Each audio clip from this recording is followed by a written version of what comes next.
এরা বহু মানুষের বুক খালি করেছে। এদের জন্য আয়না ঘরে হাজার হাজার মানুষের হাড় পাওয়া যাচ্ছে। আপনার বিবেক জীবনও সায় দেবে না যদি আয়না ঘরের দৃশ্য দেখেন। একটা মানুষ এত শক্ত হতে পারে। আমার সাথে যে আলেমটা ছিল মুফতি ফখরুল ইসলাম, মানে মাঝে মাঝে রাতের বেলা দেখতাম কেঁপে উঠছে। কি ভাই কি হয়েছে? বলছে ভাই আমার ওই আয়না ঘরের কথা মনে হয় মাঝে মাঝে। এই পায়ের নিচ দিয়ে হাত দিয়ে সামনে যে রড ঝোলানো আছে রডের সাথে দিয়ে হ্যান্ডকাপ দিয়ে লাগিয়ে রাখতো, 1-2 ঘন্টা না, দিনের পর দিন, মাসের পর মাস। আমার মাঝে মাঝে মনে হতো আল্লাহ এই দুনিয়াতে মনে হয় সবচাইতে বড় নিয়ামত যে একটু শুয়ে থাকা। এটা যে কত বড় নিয়ামত আমি ওই ঘরে থেকে বুঝতে পেরেছি। টয়লেট করার জন্য মানুষ মাত্র 1.5 মিনিট সময় দিত, খাবার খেতে দিত কয়েক মিনিট, তাও খাবার নাকি মনে হচ্ছে কে মাখিয়ে দিয়েছে। অর্ধেক পচা অর্ধেক ভালো 4-5টা তরকারি একসাথে দিয়ে এক বাটির ভেতরে, খেলে খান না খেলে যা। তাও যদি একটু নরম হয়তো যে ভাই এখন নামাজের সময়টা একটু বলেন, কখন নামাজের সময় আমরা তো জানি না, কারণ এখানে রাত দিন বোঝা যায় না। মাঝে মাঝে এমন লোক দায়িত্বে পড়তো, কিসের নামাজ, নামাজ পড়ে কি পাও, আল্লাহরও ভুল করতো। সেই কয়জন মানুষের দ্বারা আজ পুলিশ প্রশাসনের সবার উপরে মানুষের রাগ ঝাল অনেকে মিটাচ্ছে। এই কয়জন মানুষের শাস্তি আমরা দাবি করছি, সবার না। এখন অনেক কনস্টেবল, অনেক এএসআই লাইভ করে বলছে আমাদের জীবনটা নষ্ট হয়ে গেছে এই কয়েকটা শুকরের বাচ্চার কারণে। যাদের নাম বলছে আজকের লাইভ দেখলাম, বেনজিরের নাম বলছে, এই আব্দুল্লাহ মামুনের নাম বলছে, বাকি শহীদ বলছে ধরা পড়েছে, 8 দিনের রিমান্ড দিয়েছে। আমার মনে হয় আমার সাথে রিমান্ডে যে আচরণ করেছে ওর সাথেও করা হোক। এদের নির্দেশে হাজার হাজার মানুষ, 1000-এর উপরে মানুষ বাংলাদেশে মারা গেছে এই 14 তারিখ 5 তারিখের আগ পর্যন্ত। আপনি টের পাচ্ছেন কোথায়? আর এখনো পর্যন্ত অনেকে জালেমের প্রশংসা করছে যে কি করেছে টের পাচ্ছেন না। চলেন আপনারা নিয়ে যায়, 10 দিন থাকেন আপনি ঘরের ভেতরে। অনেকে না বুঝে আবার এই দেশ থেকে এখনো পর্যন্ত বুকে সাহস বাঁধতেছে, ভিডিও কলে কথা বলছে, আপা ঘাবড়াবেন না, আপনি ঘাবড়ালে আমরা নরম হয়ে যাই। আপনি আবারও শক্ত হতে চাচ্ছেন। ইনোরে যেভাবে কিক মেরেছে, আপনি যদি এখনো শক্ত হতে চান আপনার ভাগ্যেও এরকম কিক আছে না। জালেমরা আর মাথা উঁচুকে দাঁড়াতে পারবে না এই দেশে, কারণ কোরআনের ঘোষণা হচ্ছে জালেমরা অতি শীঘ্রই তাদের জুলুমের জন্য কাঁদবে। কালকে আমি হাউমাউ করে কাঁদতে দেখলাম পাঁচি সেলিমকে।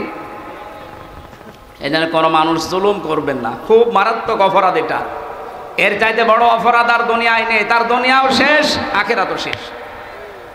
আল্লাহ আমাদেরকে যেন কোনো জুলুম করা থেকে বাঁচান। সে পারিবারিক জীবনের জুলুম হোক, সামাজিক জীবনের জুলুম হোক, রাজনৈতিক জীবনের জুলুম হোক, সব জুলুম থেকে আল্লাহ আমাদের রক্ষা করেন, বলেন আমিন।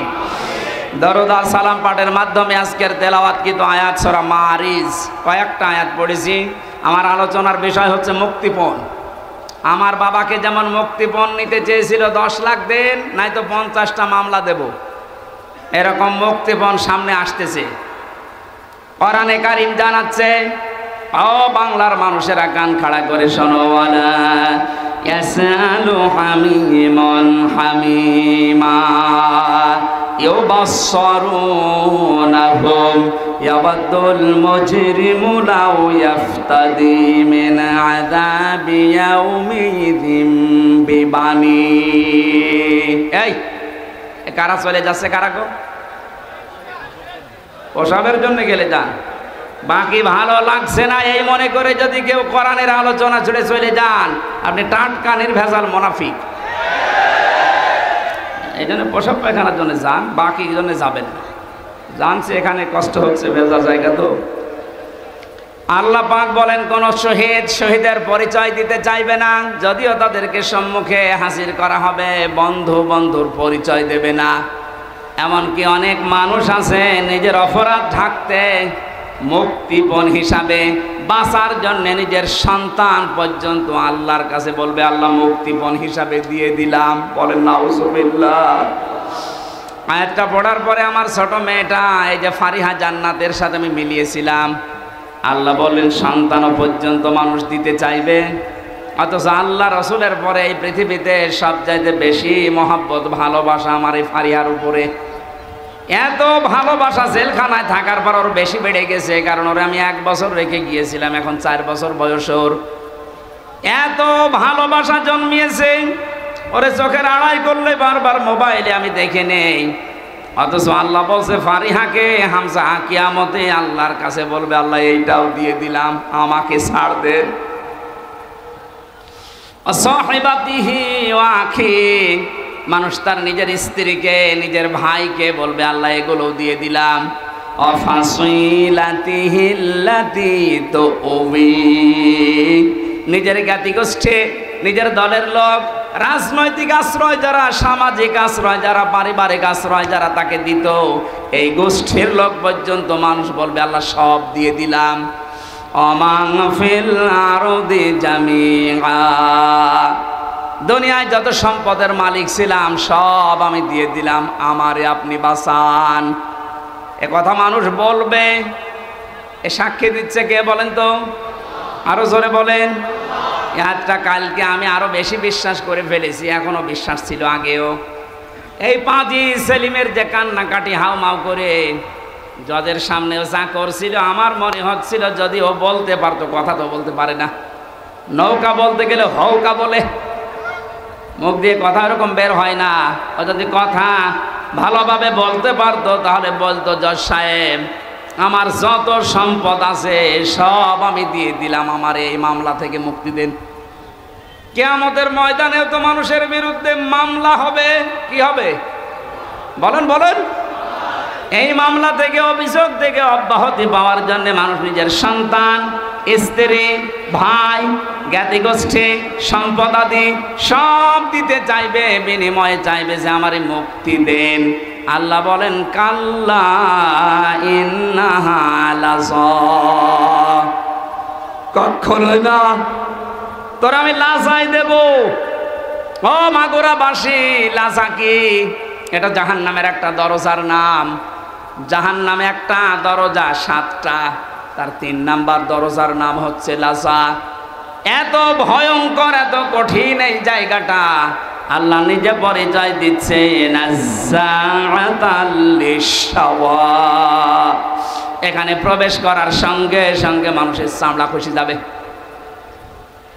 আমি কিছু ভয়ঙ্কর জায়গা দেখেছিলাম, রিমান্ড আমাকে নিয়েও গিয়েছিল যে এই জায়গায় মানুষের নখ তোলা হয়, এখানে মানুষকে মেশিনের ভেতরে দিয়ে পানির সাথে মিশিয়ে দেওয়া হয়, কিন্তু চামড়া সঙ্গে সঙ্গে খসে যায় এরকম কোন জায়গা আমার নজরের সময় পড়েনি। অথচ আয়াত দ্বারা আল্লাহ জানিয়েছেন নাজ্জাআতাল লিশাওয়া। কি করেন কি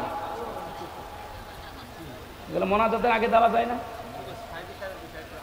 আরে ভাই যা করে আমি তো দেখেন, যাবো তো না জায়গা মতো।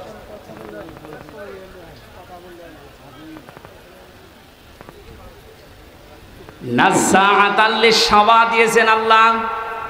এ ঘরটা এমন ভয়ঙ্কর ভাবে আল্লাহ বানিয়েছেন, প্রবেশ করার সঙ্গে সঙ্গে আপনার চামড়াগুলো আগে খসে পড়ে যাবে। আল্লাহ পাক বলেন এ ঘর কাদেরকে ডাকবে জানো মাগুরাবাসী? তাদউ মান আদবারা ওয়া তাওয়াল্লা। এই লাজা নামে জাহান্নামের দরজা দিয়ে আল্লাহ তাদেরকে প্রবেশ করাবে, আর দরজা তাদেরকেই ডাকতে থাকবে যারা সত্যের আহ্বান শোনার পরে অহংকার করে ঘাড় ঘুরিয়ে এদবার করে চলে গেছে। আর বাংলাদেশে এই প্রকৃতির মানুষ বেশি। সত্যকে সত্য জানার পরে, চোখে আঙ্গুল দিয়ে দেখানোর পরে অনেকে মানতে চায় না, বলেন না এ আমার দলের লোক না, এ আমার বাবার মুরিদ না, আমি মানি না। এরকম কথা দেশে আছে না নেই? তাহলে এ দেশের মানুষের জন্য লাজা নামক যে জাহান্নামের দরজা, এখানে প্রবেশ করার সম্ভাবনা বাংলাদেশে অনেক বেশি। যারা সত্যকে সত্য জানার পর অহংকার করে ঘাড় ঘুরিয়ে নেন, যারা এদবার করেন, যারা সম্পদ আদি জমা করে রাখে আর এগুলো সংরক্ষণ করা যায় কোন কায়দায় সেই চিন্তা ভাবনায় মেতে থাকে। তাকান বাংলাদেশের দিকে, টাকা রাখার জায়গা হয়নি, বানিয়েছে বেগমপাড়া। ও মনে করেছিল এটা আমার সংরক্ষিত থাকবে, জমা করার পদ্ধতি দেখেছেন। একটা প্রকল্প চালু করেছে, 10 কোটি টাকা, 2 কোটি খরচ করে 8 কোটি খায়। একবারে তো হয় না, 4-5 বার করে ওইটা করে। যেখানে 10 কোটি টাকা হলে হয়ে যাওয়ার কথা সেখানে 32 কোটি টাকা লাগায়। এভাবে টাকা পয়সা এমন ভাবে ওরা জমা করে, জায়গা পায় না তখন বাইরের দেশে রাখে, সুইস ব্যাংকে রেখে আসে। এই চরিত্র যাদের ছিল এই মানুষগুলোকে লাজা ডাকবে। কি হয়েছে আপনার এই সম্পদ দিয়ে? কি হয়েছে আপনার এই সম্মান দিয়ে? এখন যে অপমান আল্লাহ আপনাকে করেছে, আপনার সম্পদও কাজে আসছে না, আরো সম্পদগুলো বিপদের কারণ হয়ে দাঁড়িয়েছে। এখান থেকে আমাদের শিক্ষা নেওয়া দরকার, সামনে যারা এ পৃথিবীতে আসবে তারা যেন ওই রকম চরিত্রের না হয়। কথা বলেন ঠিক কিনা? কিন্তু যে মানুষগুলো দিনের জন্য জমা করেছিল, একদিকে দুনিয়া জমা করা আর একদিকে ইসলাম জমা করা, যে মানুষগুলো দিন জমা করেছিল, এদেশে দিন প্রসারে দিন কায়েমে ভূমিকা রেখেছিল, তারাও তো জমা করেছিল। আল্লামা সাইদির নাম বলছে, আমি নিজে দেখেছি লোকটাকে 10টা দিন, আমি 10 মিনিট ছিলাম ওনার সাথে। এ মানুষটার যে আমল আখলাক আর যে হাসি, ওনাকে অনেকে বলছে মরে গেছে না, মরান, উনি শহীদ হয়েছে, কারণ ওনাকে মেরে ফেলা হয়েছে। ওনার মুখের ওই হাসি প্রমাণ করে যে ওনারে মেরে ফেলা হয়েছে। এর পিছনে আন্তর্জাতিক কিছু ষড়যন্ত্র আছে। যারা মেরেছেন যদি সত্যতা প্রমাণ করতে চান, ওই ডাক্তার মোস্তফা জামানকে নিয়ে আসেন। ওরা ডিম দেওয়া লাগবে না, শুধু ডিম দেখাবেন, সব বলে ফেলবেন। কথা বলে না কেন?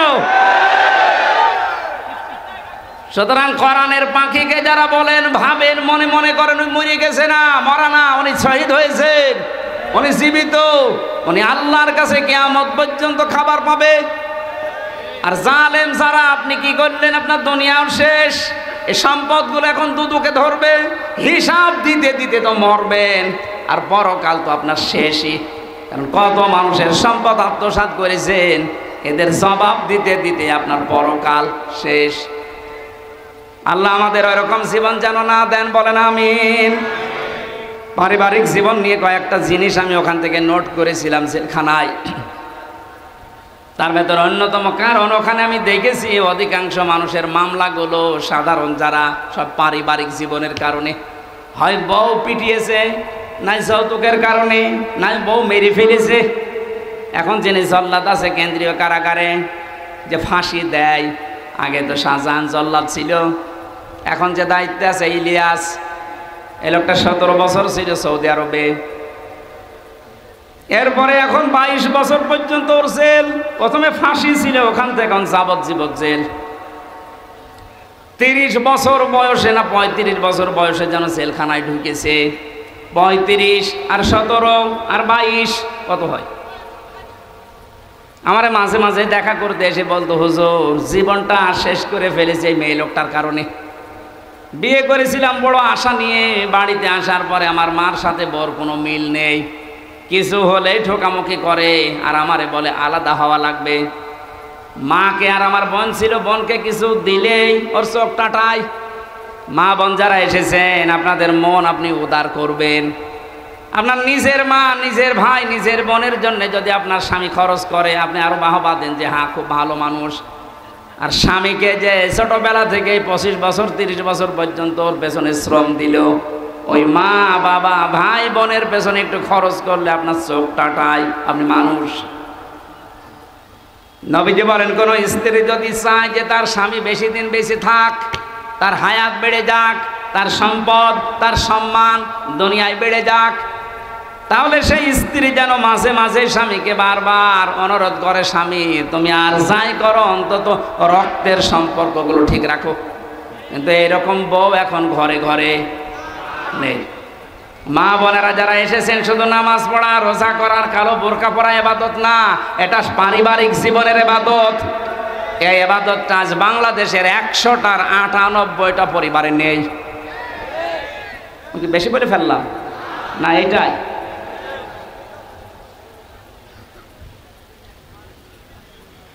রাঙ্গামাটি গিয়েছিলাম 18 সালে, লংগদু থানায়।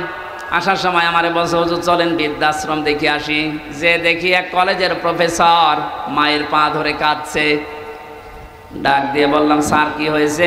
আমাকে পরিচয় করিয়ে দিলেন যে এক কলেজের স্যার। মা তাকে ডাক দিচ্ছে, সন্তান আমি যখন মারা যাব তখন আমার মাথার উপরে ফ্যানটা তুই পাল্টিয়ে নতুন ফ্যান লাগিয়ে দিবি। ছেলেটা প্রশ্ন করছে, মা তুমি তো মরেই যাবা, তখন আবার ফ্যান কি হবে? মা বলে, বাবারে আজ 3 মাস আমি এখানে আসি, এ ফ্যানটা ঘোরে না। আমি কর্তৃপক্ষকে বলেছিলাম, যেহেতু তুই টাকা পয়সা দিস না এই জন্য ওরা ফ্যানও লাগিয়ে দেয় না। আমার সাথে তুই যা করলি আমার তো মন ডেকে বলছে তোর সন্তানও কিছুদিন পরে তোর এইখানে রেখে যাবে। কিন্তু তোর তো ফ্যান ছাড়া ঘুম হয় না, তুই তো গরম সহ্যই করতে পারিস না। তোরে আগে থেকেই সাবধান করলাম, আমি মারা যাওয়ার পরেই তুই ফ্যানটা লাগাবি, নাই তো তুই কষ্ট পাবি। এই অবস্থায় দেখলাম ওর মা মরে গেল। হাউ মাউ করে কেঁদে বলছে, হুজুরের দোষ আমারে দেবেন না একা, এ দোষ আমার বোর।